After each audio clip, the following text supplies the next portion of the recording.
Daniel Rodriguez is one of the many Capitol Hill rioters who's facing some serious federal charges for his involvement. Now, he's also the man accused of tasing a DC police officer, Michael Fanone, in the neck.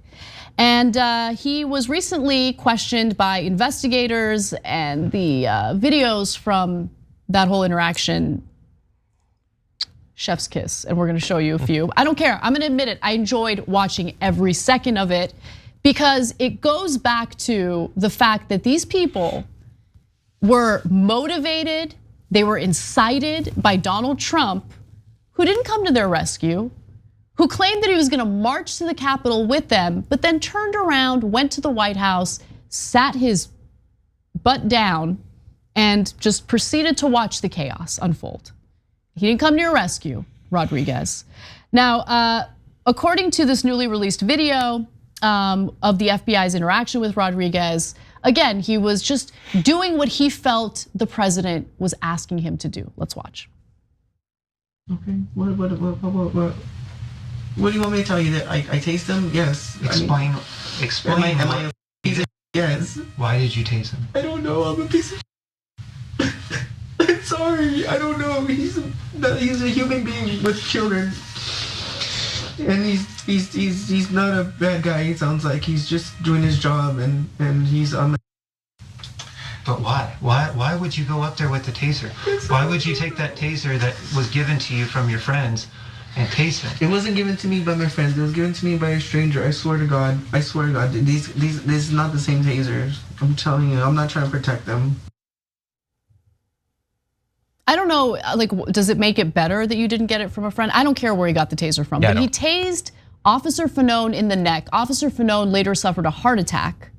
Luckily, he survived, but that is a serious crime. Aside from the fact that they're, busting into the, Capitol building with the intention of overturning the results of the election, which was decided through a democratic process.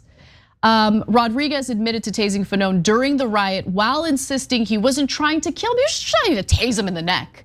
In the purported confession, he also described himself as stupid, which is true, and credited pro-Trump conspiracy theorist and InfoWars host Alex Jones for becoming willing to physically fight the former president. Or for the former president, my bad, yeah. I mean, like he's a case study of what we've been talking about. They tried to get people whipped up into a frenzy to go do this. It clearly worked. Here's one of them. That's all it is. If you tell millions of people that these damn satanic baby-eating Democrats just stole an election and you need to be a strong alpha male patriot and go and overturn democracy, clearly many of them wanted to do that. And they were willing to do murderous things along the way. Like he says he wasn't trying to kill Michael Fanone. Okay, maybe he was, maybe he wasn't. But there were people in the crowd that were trying to kill the cops and Michael Fanone individually. There were more who were standing around participating in it, hoping someone would kill the cop. They may not have personally been willing to do it, but they certainly were hoping that murders would begin. This is what it looks like. And Alex Jones isn't gonna answer for it, and all of the others who are saying the same things. So Alex Jones, in advance of January 6th is telling people to go fight. First of all, he's hardly the only one that was doing that. Like less than a month ago, Tucker Carlson just took a whole bunch of Alex Jones stuff, remixed it slightly, and put it out on Fox Nation, a documentary about how this whole thing is a false flag. But okay, so think about that for a second. The people who have incited what happened, who encouraged what happened, people who are powerful, people in positions of power. We're talking about the president of the United States. Tucker Carlson's incredibly powerful with the platform he has. Do these right-wingers who engaged in the riot understand that they're not special and that the law will apply very differently to them versus the very individuals who are encouraging them to carry out the crimes in the first place? You guys are being used as suckers. I don't know if they've really absorbed that yet.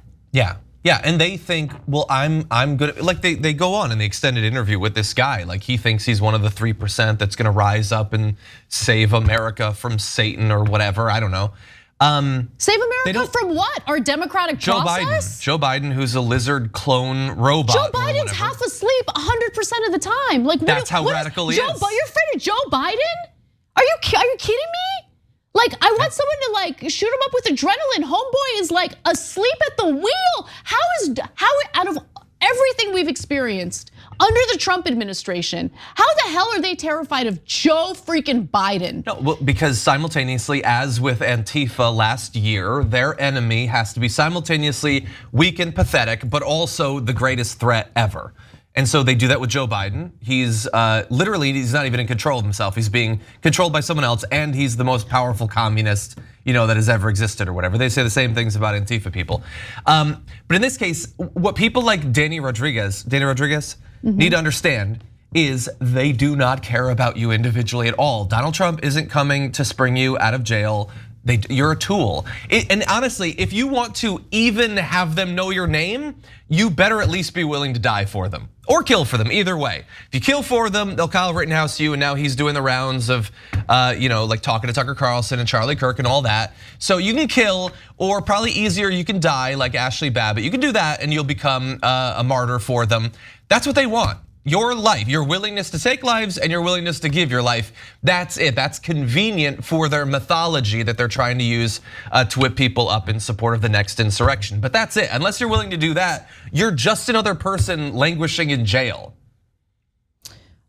So one final thing I wanted to mention about Rodriguez, and we have one more clip we'll show you, is that the confession video that we just showed you they tried to throw that out. Because they claimed that the way the confession was obtained was illegal, but it doesn't appear that they're gonna win.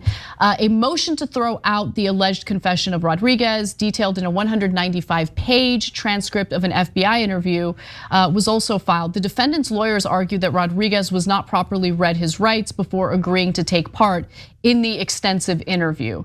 But nonetheless, Rodriguez is facing very serious charges. The 38-year-old of Panorama City, California, she's in the San Fernando Valley, it's pretty terrifying, is now under indictment on 9 federal counts in connection with the assault on the US Capitol building. Those counts include assaulting a federal police officer, obstruction of an official proceeding, inflicting bodily injury using a dangerous weapon, and now conspiracy.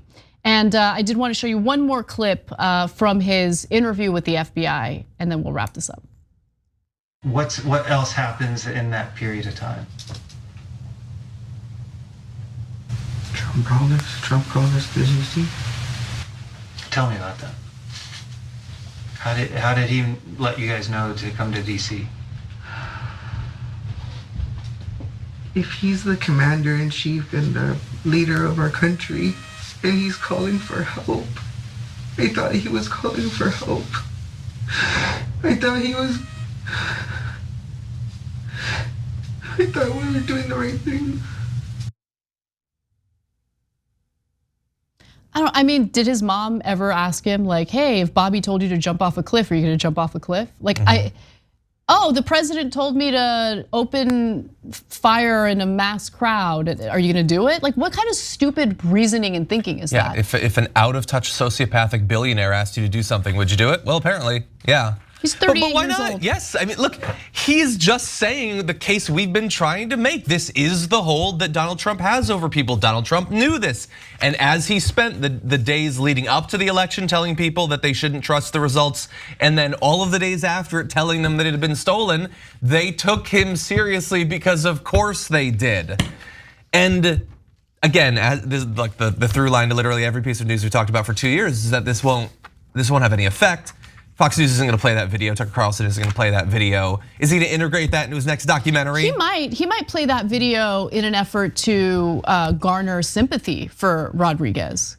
Because look at him, I mean, he's a true patriot, you know? He wanted to carry out the wishes of the commander-in-chief. But it's a false flag. It was all Antifa. No, it wasn't Antifa. It was Trump supporters. Yeah. They did it. We watched them do it. They did it because Trump told them to come there. We listened to Trump say that.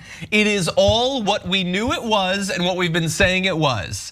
There has been no true surprise out of any of this. They did coordinate. They had a plan. They wanted to overthrow democracy. You're not crazy to believe these things or to accept them. The people who do not have a problem with any of this, they are the ones who are truly crazy. Thanks for watching the Young Turks, really appreciate it. Another way to show support is through YouTube memberships. You'll get to interact with us more. There's live chat emojis, badges. You've got emojis of me, Anna, John, JR. So those are super fun. But you also get playback of our exclusive member-only shows and specials right after they air. So all of that, all you gotta do is click that join button right underneath the video. Thank you.